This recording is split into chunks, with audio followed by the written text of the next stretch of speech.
Hey guys, welcome to Growth Zone. Today we're going to be talking about spring cleaning your business. What does that mean? Well, let's talk about spring cleaning first. Spring cleaning is a time of year where everyone goes through their home, through their garage, and even through their yard to throw away unwanted items, make room to get the good things out and put them on display or get them within hand's reach when they need to use them, like tools or other items, and also to clear out all of the debris in their yard, the leaves that have fallen from the trees, the branches, the dead plants, all of that stuff, the weeds, clear it all out and make room for new growth. And so that's what we're talking about, spring cleaning, getting rid of some stuff that's in the way of your business success and making room for new success to grow so you can get more momentum, more money, and get a better traction with your business for the rest of this year. Are you ready for that? Because it's going to take some tough choices and take some real engagement on your part. I'm going to walk you through the process, but really it will only work if you're committed to not only doing this quick lesson, but also applying it and working it through in your own business, which is a lot more challenging. Are you ready? All right, let's get into it. So you will see a form like this that's connected to this video, a link to download it, or else just the actual form screenshotted in there depending on where you're watching this at. Or you may have an instructor that's handed it out to you as well. And you'll want to follow along and have a pen ready because this is going to be what you'll need in order to actually get it on paper so that you can take the action that we're talking about. So pause this video if you need a moment to grab a pen and paper and get this in front of you, and then unpause it and come right back to me. So now I'm trusting that you have that and you're ready to go, and here we go. So we're talking about spring cleaning, and this is really initially based off of the Pareto Principle. And if you've heard about this before, the Pareto Principle is also known as the 80-20 rule. And what it means is that 80% of your results come from only 20% of your effort. That means most of what you do does not contribute to your success. In fact, most of what you do weighs you down, wears you out, and slows momentum for growth.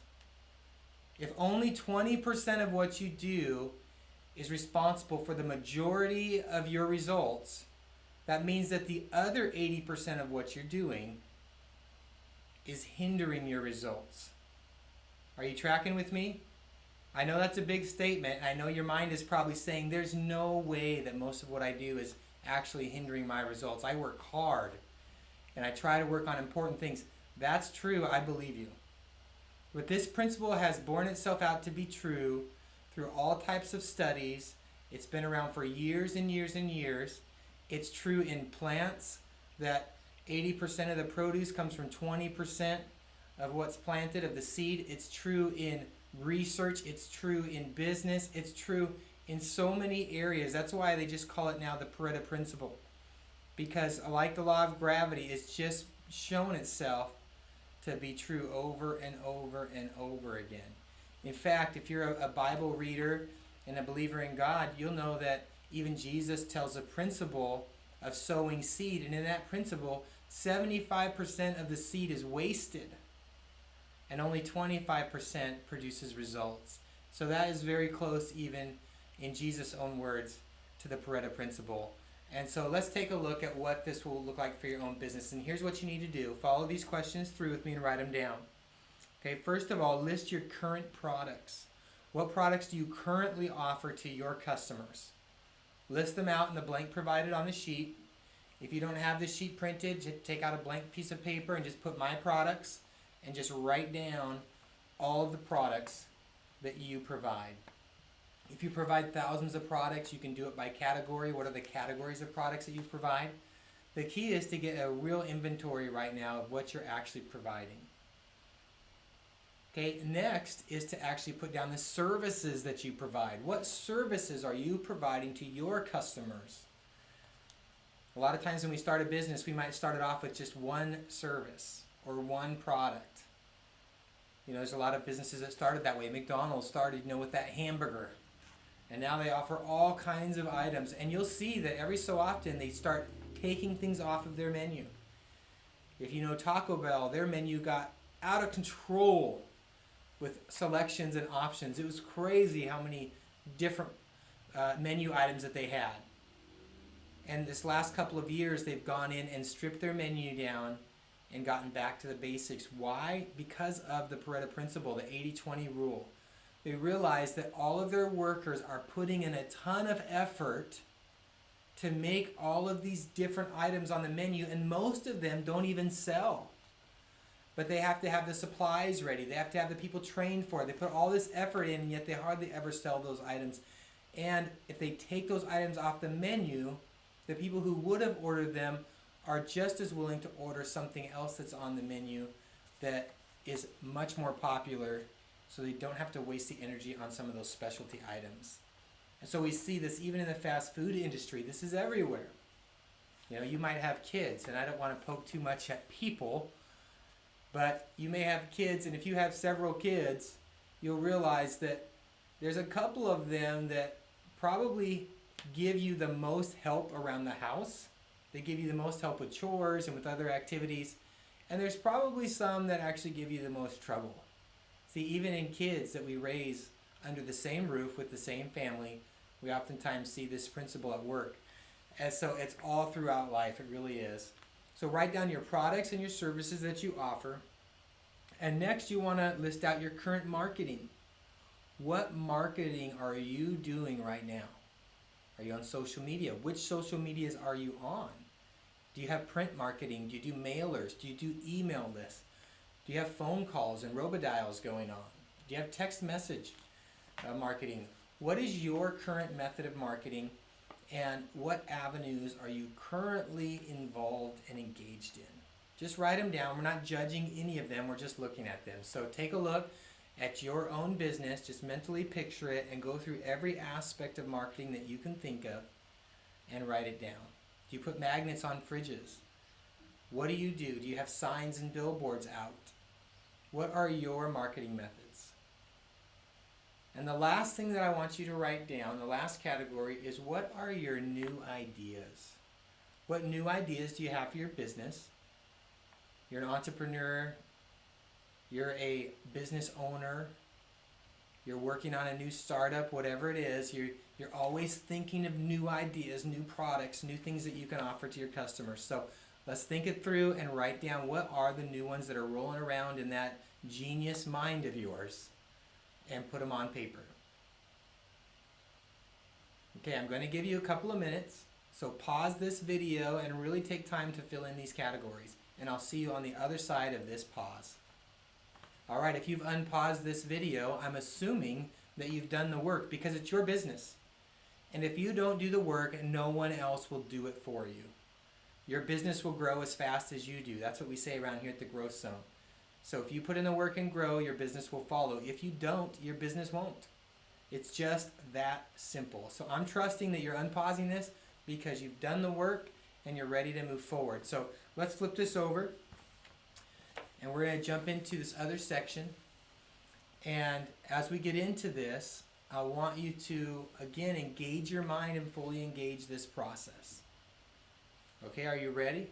What would happen to your business and your personal well-being, right? Not just the actual bottom line, but what about your bottom line emotionally, mentally, your physical energy levels, your stress, all of those things, peace of mind, well-being. What would happen to your business and your personal well-being if you cut the things loose that are wasting your time, energy, and resources? Okay, the last thing on this page that we want to look at is to go back to all of the things that you've written down and circle in each category the two most productive, most promising and productive items from each list. And then also circle the least productive and promising. So the two most productive activities or items and the two least productive.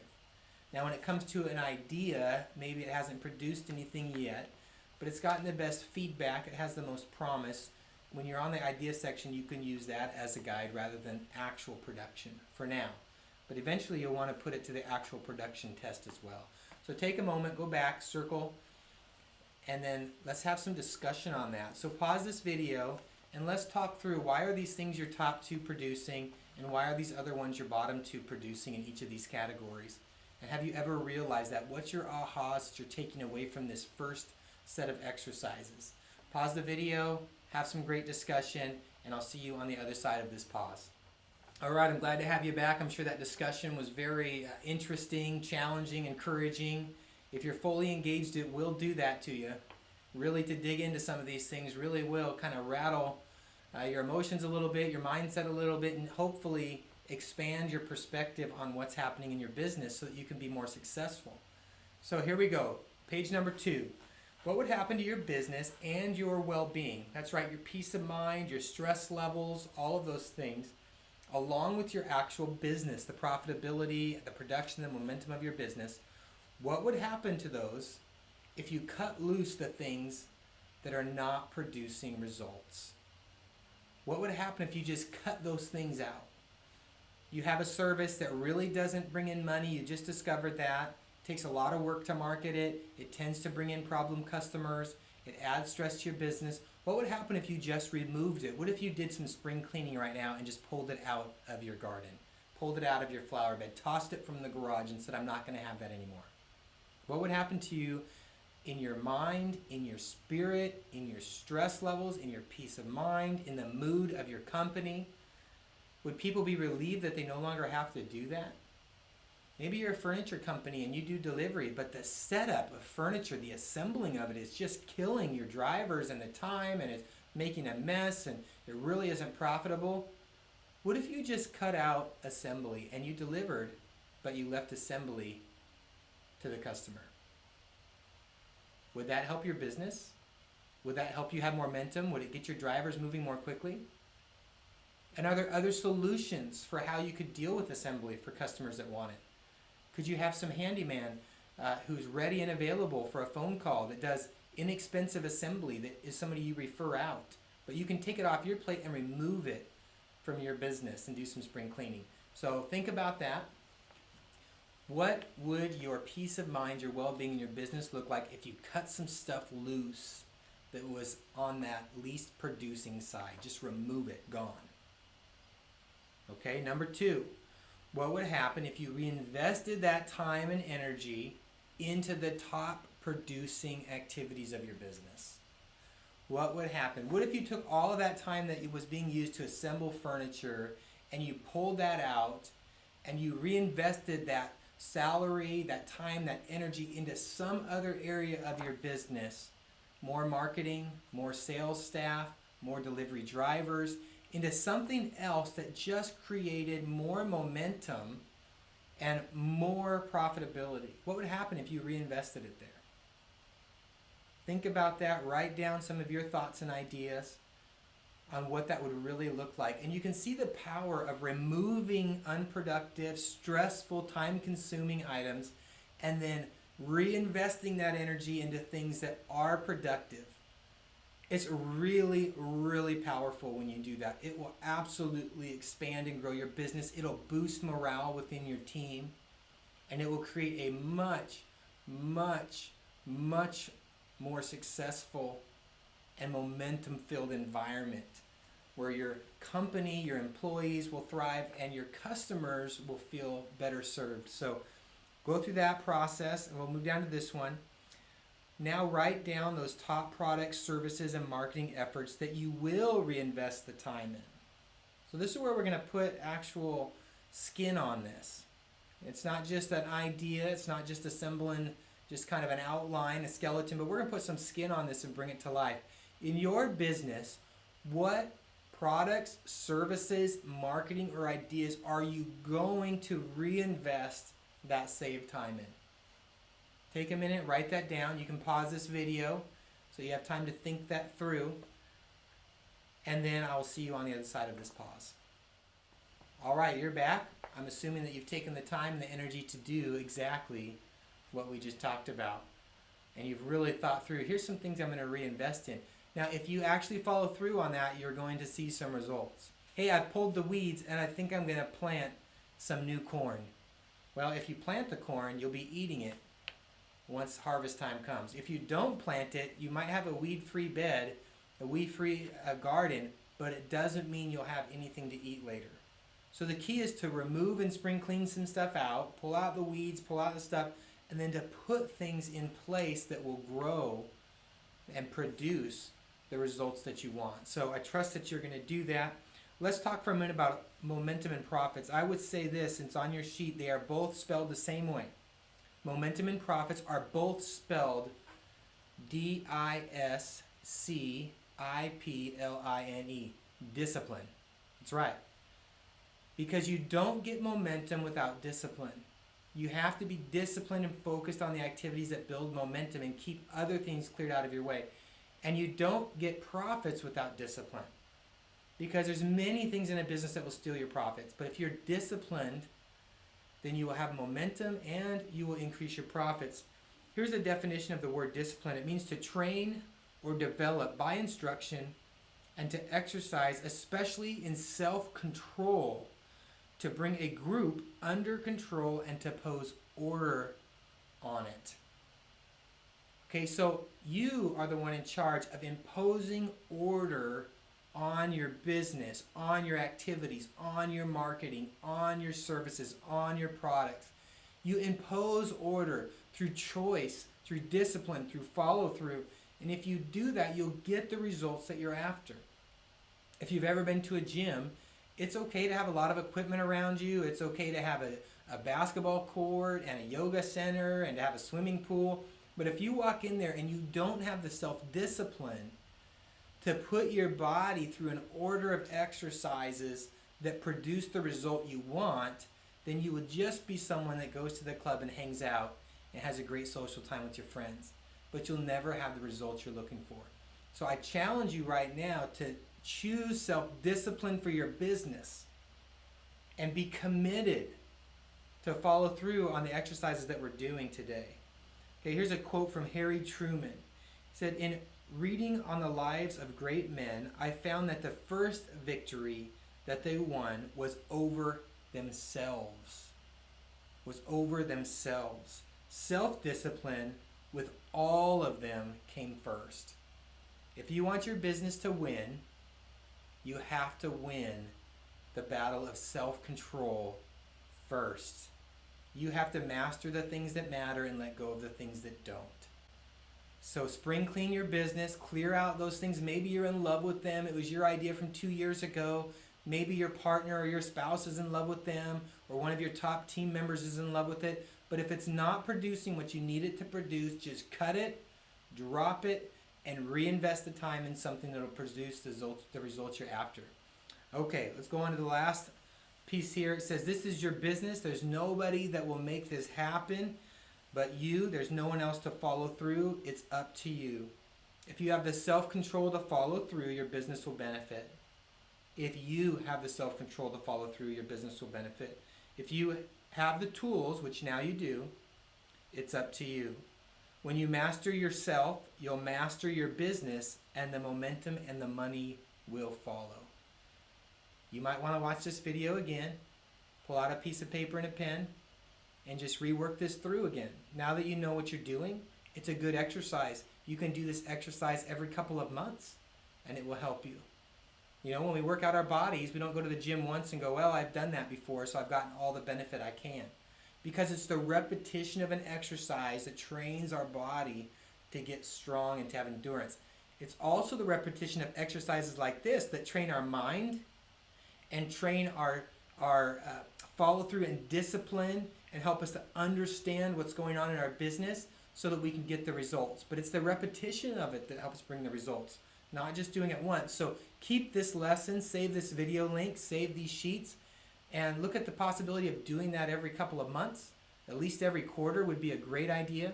And bring your team in on it. If you've got some top team leaders, bring them in and say, hey, do this exercise with me, and then compare notes. Maybe there's some things that you guys would have different views on, and by working together, you can even get a greater result. So take care. Thanks for being a part of Growth Zone. We have more lessons. Just click the links below or come to the next class with your instructor, whatever format you're using to be a part of Growth Zone, plug in and go for it. Business success is going to depend upon your willingness to invest and to do the follow through. Your business will grow as fast as you do, and that is the reality. We'll see you at the next lesson.